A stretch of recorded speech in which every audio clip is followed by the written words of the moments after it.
I respect that. It's how you want to have be equal amongst all, which I respect a lot. Yes, sir. But basically, same with me. I was born in Hopewell, Virginia, and I was born there. And I grew up in, I like to say, part-time ghetto or part-time hood. I experienced from seeing from my mom and dad, divorce, and hearing the bad mouthing to trying to basically get one side to the other.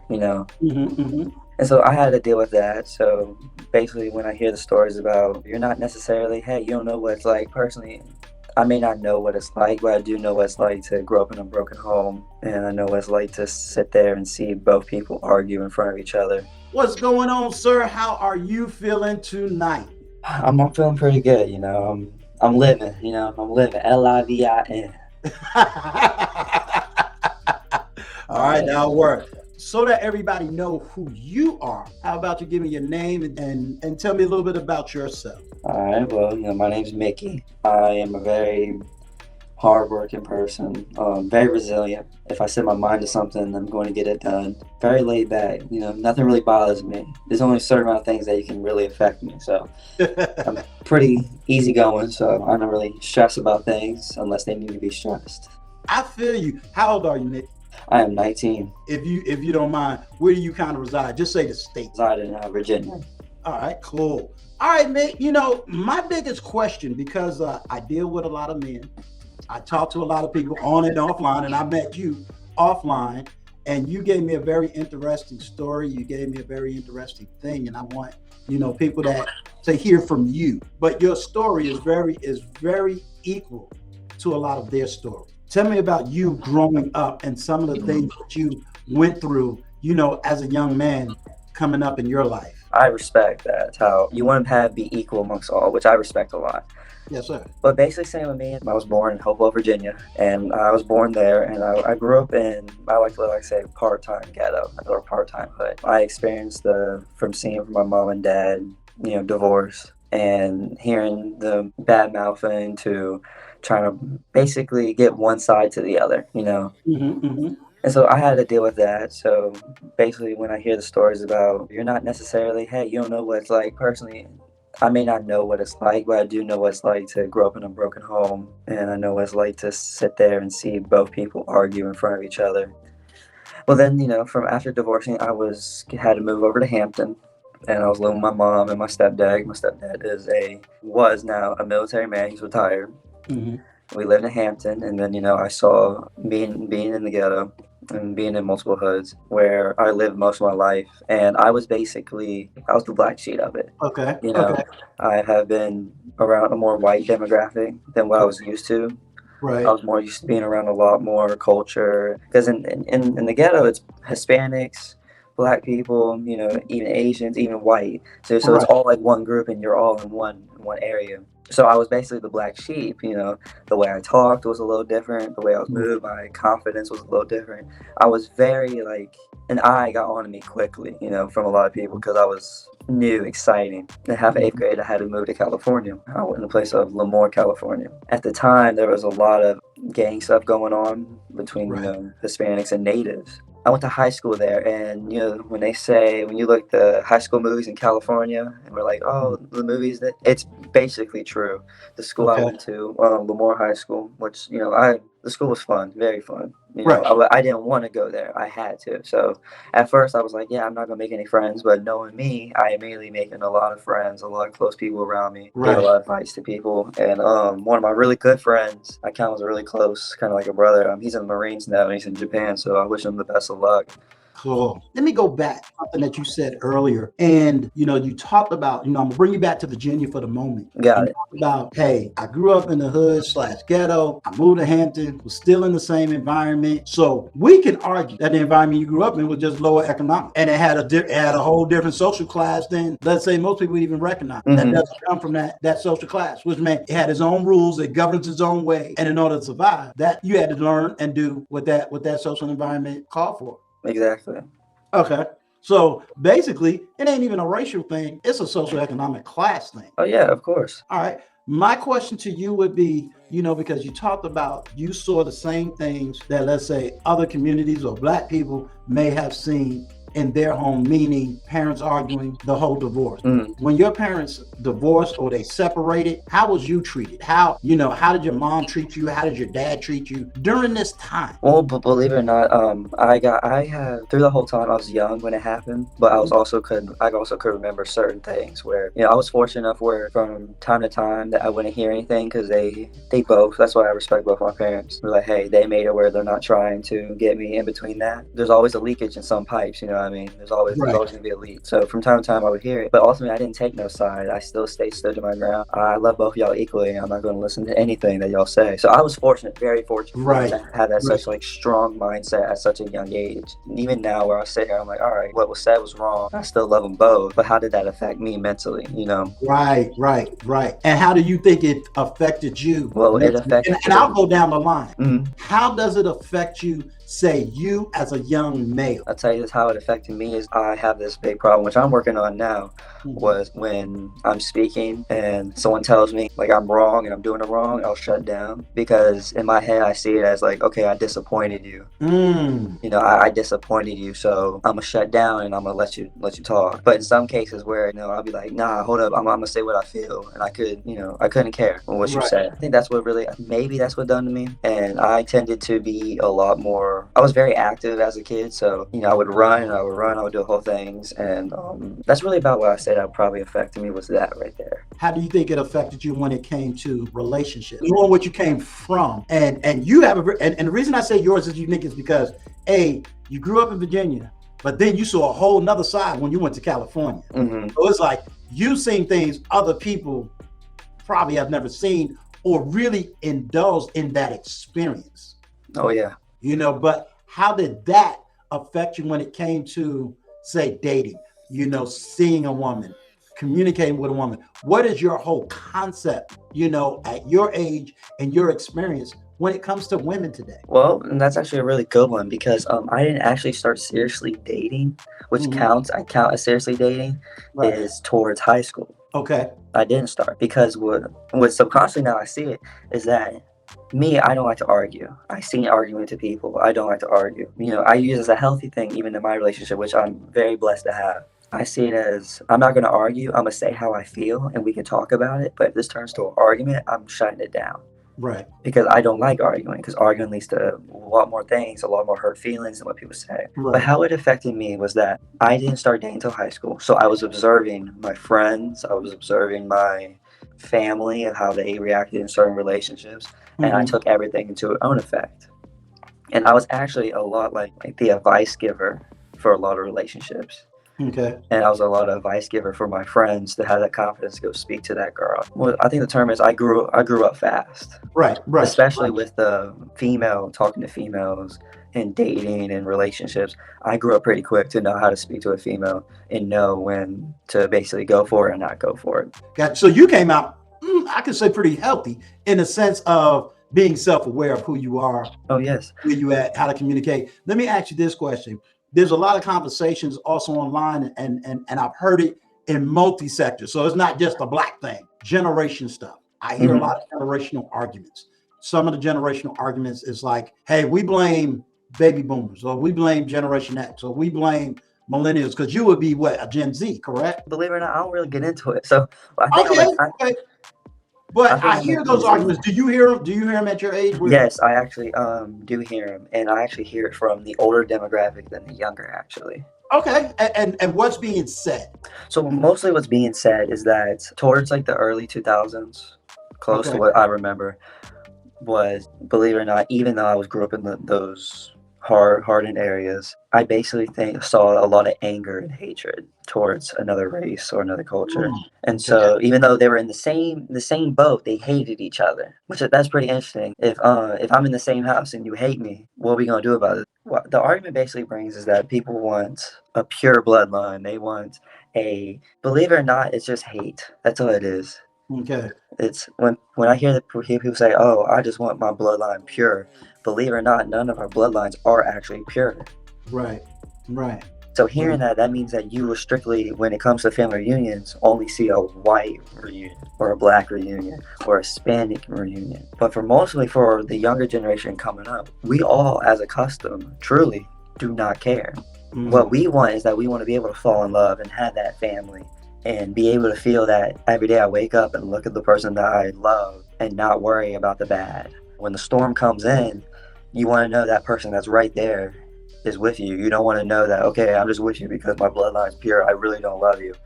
And that's where divorce, that's where a lot of relationships break up, because one, the younger generation tends to listen to the older generation about the relationship. There's a lot where between black and white, on the white side is like, oh, why can't you be with, a white girl? On the black side of the family, I heard too, why can't you be with a nice, handsome, good-looking black man or a nice, beautiful black queen? But that's not what we want. So we tend to listen to others when we can't listen to ourselves. Wow, that's powerful. We tend to listen to others when we can't listen to ourselves. Break that down for me. When I was thinking about it, because as a kid, we grew up to listen to our parents. Right. They were right. They're the one who taught us. Anyone older, because I grew up, I don't know about you, Stu, but I grew up in an older generation, respect my elders. Correct. And so, we tend to listen to others because we grew up listening to others. Even in school, we grew up listening to the teacher.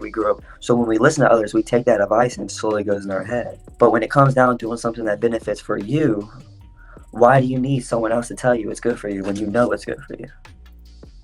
In other words, love has no color in your Exactly. eyes.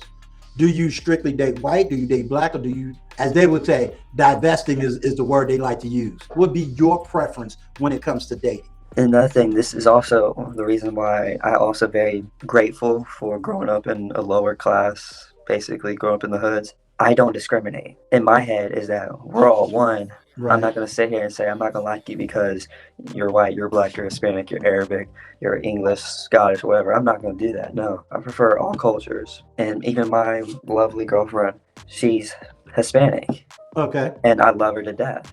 And not because of her culture or her race, it's because what me and her went through together to get where we're at. Let's do the deep dive. I'm hearing what you're saying, and I'm hoping that people in my generation may be able to hear you. Are you saying that Gen Z basically is no longer caring about purity of race, is no longer caring about blacks being with blacks, whites being with whites, Hispanics being with Hispanics, that your generation is basically rejecting that lingo, that language, that thought pattern? Yes, ultimately. And believe it or not, I didn't actually start with Gen Z. I actually started with the other generation. I think it was the millennials. Millennials are the ones who actually started paving. Because ultimately, Stu, everyone wanted to get with another race. Everyone wanted to get with another person. Right. But it was this thing in our head where you wanted the bloodline to be pure. But guess what? There's been things stated back to where even pure white families, the husband will go sleep with a black woman. Right. Or the white woman will go sleep with the black man. Right. Everyone, even the 50s, people didn't want to be just pure. They wanted to be with someone they loved. So it really started with the boomers. It's just it hasn't been coming to light. We put it basically in the dark. And you know what it says? What comes in the dark will come in the light. Well, you're in a state where Lubbock versus the state of Virginia. Mm-hmm. White man, black woman. So, there is some historical context there. So yeah, you're absolutely right. With that being said, if you had to talk to, because you said a lot of things you learned from the millennial generation. So if the Generation X, which came before the millennials, was listening to you, what would be a message you would give them when dealing with your generation versus our generation? Well, the message I would first and foremost say, I'm sorry for what you had to go through. I'm sorry that you didn't have, either you had a chance to see what we're seeing. And I get it. Like, I'm young. I don't know what I want, which is true. I don't know what. But what I do know is that I'm not going to be being told to who I want to date or being told who I want to get in a relationship with. And ultimately, in their heart, I believe that you should be very supportive that the person is that they fall in love with, instead of just someone because they're white, they're black. You should be ultimately of what you love. Honestly, it makes sense to me. Like, I can't get in a relationship and be like, oh, my preference is, is Hispanic woman, but okay, you're white and you know Spanish, so I guess that's enough. No, I fall in love with the culture. Right. I've always been a culture person. A lot of people who even grew up in small towns, that's all they ever known. But people in small town, they leave that small town, see what's out there, and then they fall in love with different people, not races, different people. You did something that is the polar opposite. You're the first person I have ever heard apologize to an older generation. I've always had the argument that the older generation owes the millennials and the Gen Zs the apology. And I've heard this argument, and you're the first one to reverse that argument and say, well, I'm sorry to the Generation X. I'm sorry to this generation for not being able to experience, that real community, that real love of just community. I can relate to what you're saying. I grew up in New York, and so growing up in New York, it was multicultural. We knew what racism was. We wasn't ignorant of it, but it was more of culture. Not every black person looked black. It was you're either African American, you was from Jamaica, you was from Trinidad, you was from Cuba, you was from various countries in Africa. That's how we identified. We didn't even understand what pure white meant, because either you was Italian, you was Jewish, you was Irish. So we understood even whiteness didn't have a blanket statement. It was all based on culture. So I can definitely relate. Let me ask you something. The question that I have for you now is, where do you see yourself, or where do you want your generation to be 5 years from now? Believe it or not, I want my generation to have, and this made me sound kind of counter to what you said, but I want my generation to basically be able to express their opinions and emotions without being argumentative. Because you see it nowadays. You see it where I can have my opinion and say, hey, I don't like the way you speak to me, or I don't like even relationships. I try to work with even my girl, how can we work this out? And then immediately most people go, oh, but this is bad. They start firing, basically like a revolver or any gun. They start firing at you. And it's like, wait, hold up. I'm explaining my feelings and my opinions and you mad at me. Or if you express your opinions online where, people, like I said, people have been hurt. People have went through, like I said, I don't know what trauma you went through. I don't know what, trauma or anything that you went through, but what I know is that you got to have the same respect to hear someone's opinion and talk about it without it becoming an argument. You see it now, cancel culture, like why am I going to somebody's past and digging something up which shouldn't be dug, Right. It's just, I think people just need to learn to have love and just leave each other alone, stop having this so much hate going towards somebody that you know of, but you don't know. That's a very powerful statement. I interviewed a young lady on my channel, and now you're gonna make me do the deep dive and go get the interview. But one of the most powerful quotations that she used, she says, our generation, now she is millennial, but she says, our generation has been given the freedom of emotions, the freedom of expression. Do you feel with much freedom of emotions and much freedom of expression, do you feel that there has not been enough education in the responsibility of handling those emotions and in handling those expressions? Believe it or not, actually, for women, it has. There's a lot of education on it, but for males, it's starting now to actually come to light. It's all over social media about men with how to deal with their feelings, and I say there is education, there is, but there's not willingness to go for that education. As a young man, I was taught, like, yo, be strong, be stern. If you're gonna cry about it, but then keep it moving. That's another thing with going in a divorce situation, is that I learned to be more, have feelings, but shut them down because, just put a smile on my face. But that's also personal wise, where a lot of people are very sensitive. They'll cry right on the spot. For me, I have to be either in someone that I'm close with or alone in order to let that go. So it's all about the product of you were raised in.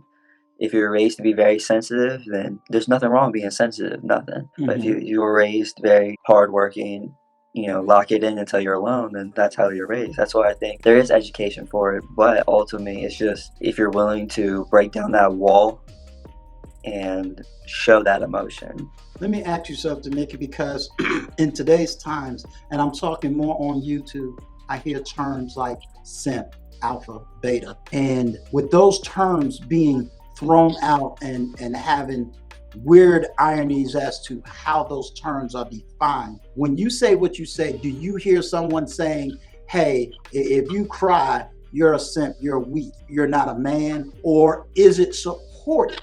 Because sometimes you'll hear online conversations versus offline conversations. Mhm. So I'm trying to get a balance for what you hear. Ultimately, what I hear is, well, first and foremost, we gotta say, like, hey, there's difference between in person, online. See, online gave people a chance to talk, or what they're like to be known as keyboard warriors, is basically talk the talk without walking the walk, basically. And so when they're in person, they can be like, oh, it's okay to cry, it's okay to cry. But on internet, they can go, oh yeah, no, you're if mind my language, but you're a bitch, basically. Right. But the terms simp, alpha, beta, it's how the word is counterintuitive in a way. It's because it's saying like, hey, you can be very sweet and very nice to this lady and very gentleman-like, but if you're being too much of it, that's when you know it's a simp. A gentleman will open that door for the lady. He will open that door willingly, because that's how he was raised. A simp will open that door and then keep following her to open every door she walks. So the word simp is basically like being a puppy. Right. In which, personally, still, I don't like to be a puppy. You know. Right. I don't like being controlled. But if it gets to the point where I have to chase you to constantly get that validation of, if I open the door for you, say thank you, and that's what simp is. There's arguments, and I just want to hear your perspective. Because you did come out of a broken home, would you say you're a little bit stronger because your dad was still active in your life, or would you say, hey, I learned strength whether it came from my mom or my dad? And it's not to get too personal. I'm just trying to get the home dynamics and where your strength came from. My strength actually came from both of them. But okay, it's definitely, you say, bring a point with the whole dad. You can't have one without the other one messing up. It's just how it is. There's been a lot of cases where men had only single moms, and they ultimately, they know how to treat a woman, but they'll ultimately turn to this where it's like, I love you, I love you, I love you, please don't leave me, which gets that. You cling on quicker. Okay. No hate to anybody who's grew up with a single mom. That's good. You know, you knew how to love, you knew how to treat a woman. She gave you the foundations to treat a woman. But I say there's a lot of big things for men at least, they need their fathers. Because there's been many cases where I have a lot of friends who, they make jokes about it, where they go, yeah, I don't have a dad, ha ha ha ha. But then they'll go home and they'll ultimately feel like there's not that one father figure. That's why they cling on to mentors or cling on to older people on jobs. A lot of blue collar jobs actually have males who don't have a dad, and they look up to their older coworkers as father figures or mentors. Right. So ultimately, you gotta have both. But what made me strong was really not listening to what the bad they were saying. Like, I looked at the bigger picture instead of the smaller picture, you get me. So I look at the bigger picture. What would you say to, although you didn't grow up in that environment, but you saw certain things, what would you say to single mothers who feels or believes or has the conception that they can raise a son, that they can raise a boy to be a healthy male? And I'm looking at this generation versus past generations, you know, even past my generation. Because I can argue that even in my generation, you had women that raised their sons to still be strong men. Where I'm seeing, I don't really like to use the word weak because I know that can be a sensitive word, but men who are not fully up to par coming into your generation. But you have a lot of arguments that say a woman can raise a man to be a man. From your observation and from the friends you've been around, would you argue against my talking point or against what I'm saying, or do you see something different? Well, I actually, that's pretty interesting, because it's really just ultimately, it's not who you were raised by, or it's not what you were raised by, it's who you were raised by. Okay. You know, it's not that, because there's been a lot of cases in lower income areas where single mothers work 3 to 5 jobs. Right. Have to provide, and their kid sees that, you know. And so what that sends to the kid is, I see my mom working hard, and she even puts food on the table for me to eat every day. Right. So that's strong. And I would say, to even the message to the single moms, that, believe it or not, you are appreciated. Like, you are appreciated. I like that. Just like Tupac said. Right. Just like Tupac, you are appreciated. And even every kid has to grow up with a single mom, is that, you know, there's other people in your boat, may not around you, but you're not in it alone. Let me ask you this. Would you ever advise women, whether they're in a lower economic class or middle class, if they have the choice, not to do it alone? what would you say to them? Because there's a big argument out here about single mothers, and you're coming from a whole different perspective and a whole different generation. So let me hear it from you. Well, from being separated, technically a little bit. My mom was technically a single mom. My dad was technically a single dad. A little bit. Okay. But my mom met my stepdad, and they're happy, and they did it together, and they're flourishing now. My dad, he with technically now my stepmom, right, and he's doing all right. And so ultimately is that it's good to do it with someone else. That's what I'm saying, even from the beginning of this interview, is that you got to have that person where if you wake up that next morning, that pain and that sorrow and that the anger goes away. Mm-hmm. That's what's important.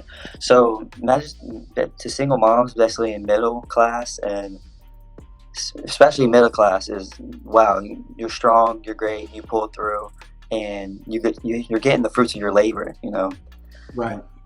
But ultimately, it's a mindset thing. It really is. To be more front with you. That's the word. It's a mindset. If you raise your kids up to be very respectful and know what it's like to hustle, which that we all are hustling, they'll be fine, or they'll work to where they'll be smarter than they'll be better than your parents. That's the ultimate goal: to be better than your parents. That is the ultimate goal. That is the ultimate goal. I always say, help me help you to be the same here. Same here. That's what I live by. As a content creator and also on the ground, what would you advise me or anyone who is around me, my age, my zeal, everything else? What would you advise us? How can we be a help to the millennials and to the Gen Zs today? What can be very helpful for us is just support. You know what I mean? Support, because believe it or not, a lot of, especially men, don't get a lot of support. Do this, do things, hustle, but you don't get enough support from a lot of the Venn diagraphic. Secretly we help each other, but we don't ultimately show it, because that's how I was raised. Like, I'll show you, but I'm not gonna show everybody. Gotcha. But really, it's just, if you see that young man hustling, give him a job or talk to him. Basically guides your younger generation into being better than what your generation was. I like that. Let me ask you this. Do you believe that men have it harder today, or do you just think it is what it is? I used to believe it is what it is. I really did. I used to be like, all right, it is. I'm gonna wake up, make this money. All right, it is what it is. But no, ultimately, I do believe we have it harder with with everything, with dating, and with even the social. We have this social blanket with an anvil on the top of us, and we're basically drowning. That's why you see a lot of these people, these live streamers like Sneako and Andrew Tate. They're becoming way more popular because it's something that men are looking at and go, all right, he's saying stuff that we need to hear, or it's but I believe that it's definitely harder for men. You mentioned two big content creators, yes, Sneako and Andrew Tate. Why are you attracted to Sneako, and why are you attracted to Andrew Tate? What are they saying that because they've been shut out of yes, social media? Definitely. What are they saying that really resonates with that younger generation? They're saying things that everyone has their bad sayings. Everyone says something that shouldn't have been said. But mostly what their main goal is to basically tell younger men, hey, go focus on yourself. Don't go focus on these women. Basically, go make your money's worth. If you're going to get into dating, realize that it's going to be hard. I'm simpling it down to a form where people can understand. It's basically saying believe it or not, Stu, most women that most males are attracted to don't want that settled down.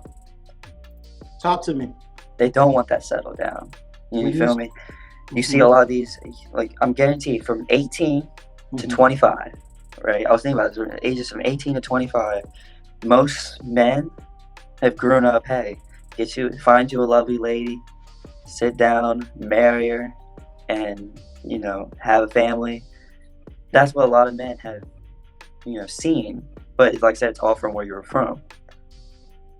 Women now have seen, which, I'm not a woman, so I can't say much of what they know. Right. But must say is what I've seen is that a lot more women don't want that settled down. They want to have fun. They want to go party and do their things. Or they want to go worry about themselves, which, believe I see it now. Now I see it is where it's that most relationships don't want to be a relationship until they're both financially stable. Smart relationships don't want to get in relationships so they're stable. But ultimately, again, it's from the older generations telling us, saying, hey, us men, we got to provide, we got to protect, we got to, do these things so our woman can love us, while our woman, cooks, cleans, stays at home, takes care of the kids. And there's also that very weight of that part where even I struggle with, where, sometimes if I don't have the money to pay a certain bill, I'll feel bad because in my standpoint, I want to provide, I want to protect. But that's beside, I'm going veering off. No, we're not. We're right on point. Oh, it's on point? You're on point. Keep going. Yeah, that's ultimately it's just from the product we were raised in the low economy, in the hoods and the ghettos. Kids are taught you gotta hustle, you gotta deal, you gotta make money so you can survive. Women have like, all right, the main way to make money is just either work multiple jobs or sell your body or sell drugs. In the middle class, you see women working, but you see the man working and mostly providing for the bills and everything, while the woman just takes care of the kids. And the higher economics, believe it or not, the man and woman are both working, and they don't have any kids, or if they do have kids, the woman does stay home. But in my point of view, and what I see it as, is that I want to provide, I want to protect, but I have no problem having my hand being lended out from the woman I'm with to help me out. Let's go. I'm gonna take you a little bit back. Yeah, take me back. You gave me a dynamic of the man being a provider. Excellent. You gave me the dynamic of this is what we want. Do you feel that some of these relationship issues is being broken down because we went through a pandemic, because we went through this isolation, lockdown situation, or do you feel that times has changed? So what something was like in my era, my time, it has changed.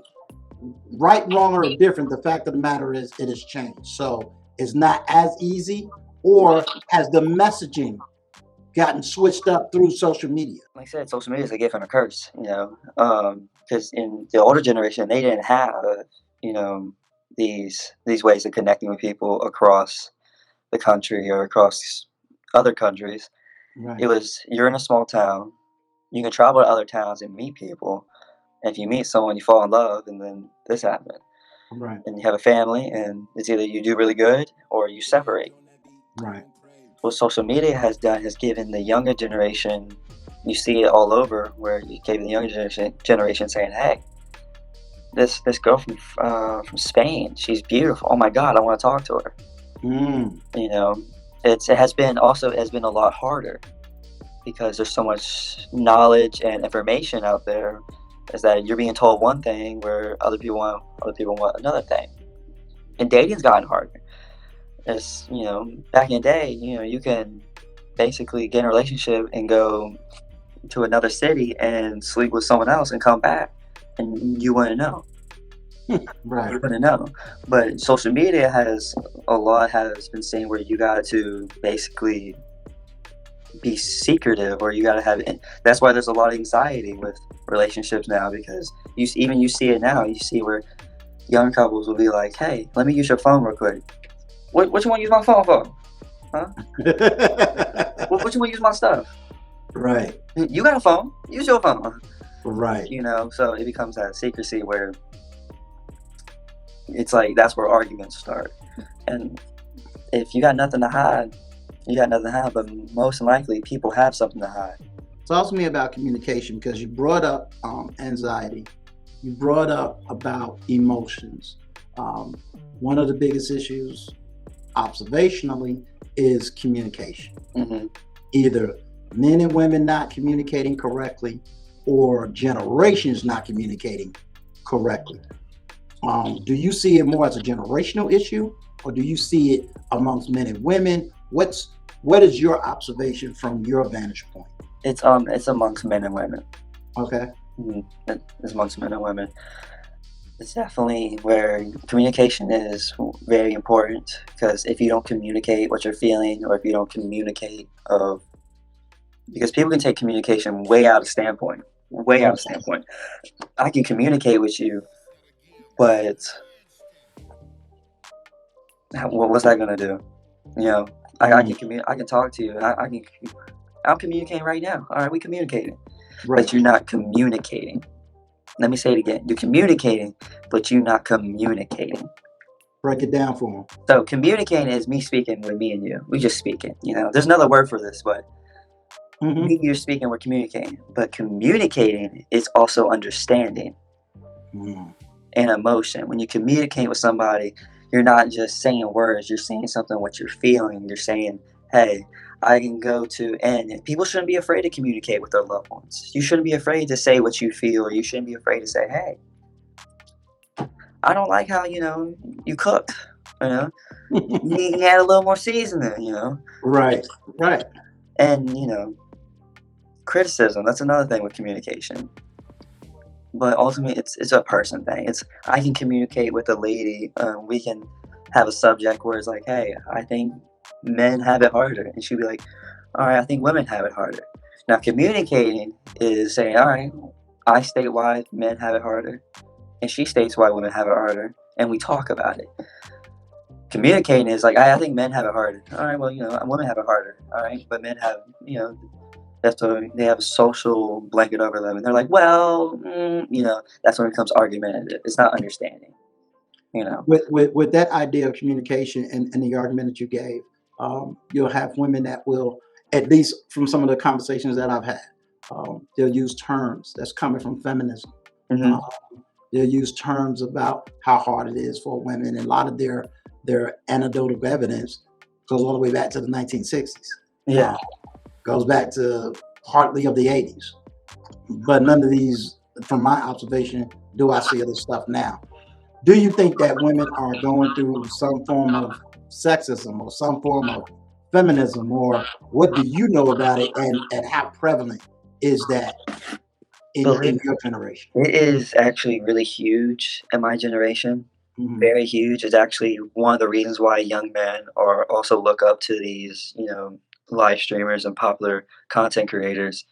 And it's because, this might sound, I don't know how to word it, but feminism has basically made where young women can feel independent and they can feel equal, but also what feminism has done has been they turn the tides where, they believe that, they're basically one step over the man. That's what a lot of people don't understand about feminism. Yeah, we can be equal. You can make the same money as I can. We can both work. We can both be a mechanic, and we both get dirty. It's fine with that. But to have it where you think you can you can step on my shoe and me try to step on your shoe, and you get a whole bunch of people mad at me. That's not fair. If you think if you want equal, we can give you equal, but don't think you're bigger than me or better than me. You know what I mean? And believe it or not, Stu, we're all equal. We all bleed. We all go to the bathroom when we feel like. But it's how people think. I talk to a lot of women, a lot of older women, preferably older black women, because they speak with me a lot for some reason. I don't know why. Maybe because you got that swag, bro. I'm that swag. But I talk to them, and they say the same thing I'm saying. And I asked one black woman, I'm like, why do you say that? She's like, because she told me, she's like, I partied. I did those things. And But ultimately, they were fun at the time, but I'd rather stay home. You know, Do there's you always think that. older women don't realize that for some, I'll say for a majority of older women, it might be too late? I never think it's too late. Okay. There's no such thing as being too late for love. There's not. There's no such thing as being too late to stay at home and take care of a family. But when I hear the words too late, it means that you've given up. How about if we change the word from too late? Do you feel that there's a term called competitiveness? Do you feel that older women are not competitive enough to get the man that they want and to be in love with them? Or do you think, again, it's just totally different and people online got it all wrong? No, there's been many cases where I've seen older women basically get with an older man. I haven't. I've seen it and it works. It does. But I never think competitiveness is basically saying you're competing with another woman. Older women don't want to compete. They done and did that. That's old. Talk to me. Let's fish that out. Said older women don't want to compete. And the reason I'm using the term compete, and I like how you said competing with other women, philosophically, wouldn't you argue, or could it be argued, that a male, say he's 55, 60 years old, he's, let's say, been through divorce, raised his children, he's up at a better economic status, with the way the dating market is today, in the sense of, like in the quote African American community is 88 men for 100 women.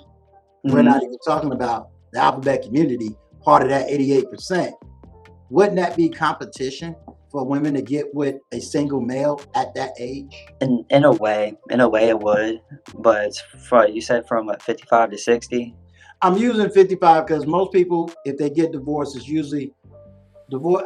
I'd rather have right statistics, so I'm giving you a ad hominem statistic. Yeah. 45 years old, male. Well, I'm going to say the 45 and up who's been through a divorce or separation, etc. By that time, they're pretty much kind of financially established or re-getting their financial life back. So wouldn't the women in that age group have to kind of compete for those type of men in this type of a dating market? Believe it or not, no, I don't think so. Okay. Because, believe it or not, women want security. Women want security. Women want to be with a man. If you have this middle-aged woman who has had kids, they've grown up, and she's single, and she just want to feel loved, basically. Right. You have this man who got divorced and has grown up his kids, and he's financially able to, be there with his wife. There's no competing. Gotcha. There's none. But there is also another problem with people, not men and women. Is that a lot of men and women go for a younger generation. Why do you think that is? To make them feel alive. It's of course. You see with cougars, or even what the term MILFs. Right. They like them younger guys because they got that high energy. They like that. It's always been like it. Right. Older generations love the younger generation because the younger generation makes the older generation feel alive. Okay. It make it look, Stu. If me and my girl didn't work out, and I was in my 40s, and this 25 to 28-year-old woman, we started talking, I would feel like I'm in my 20s again. You know what I mean? Or even with older women. If me and her didn't work out, and she was talking with someone, and a younger guy, the younger guy would make her feel good. But for being in a relationship, older people don't play around. You want more security. You already had a fight for pennies. You already went to Hungry most nights. You don't want to deal with that. You just want to be with someone that you love and grow old the rest of your life with and be happy. I love it. And be happy. We definitely gonna have to do a part 2. Oh yeah, definitely. We definitely gonna have to do a part 2. But I want to thank you for coming here and being able to share your story and share your thoughts and your views without having anybody to push back on your thoughts and views, without anybody having to, debate you. It's all about what you had to say and how you had to express it. And I think we learned a whole lot tonight from that conversation. This is what I enjoy. Yeah, I enjoy it too. The message I could say is that it's not people, it's you. It's not people, it's you. It's your mindset. If you're going to have this terrible mindset where you're always going to be at the bottom. You're always going to be with one race. It's a one-sided mindset, and it can only get you so far to the point where you're not getting nowhere. You need to have an open mindset. You maybe have a strong mindset, and ultimately, you need to basically say, "Hey, I have love for myself, and if this person doesn't want to give with me, there's nothing wrong with me, and just keep moving forward." I love it. I think you shut it down. As my Yeah. best friend would say, that's a mic drop.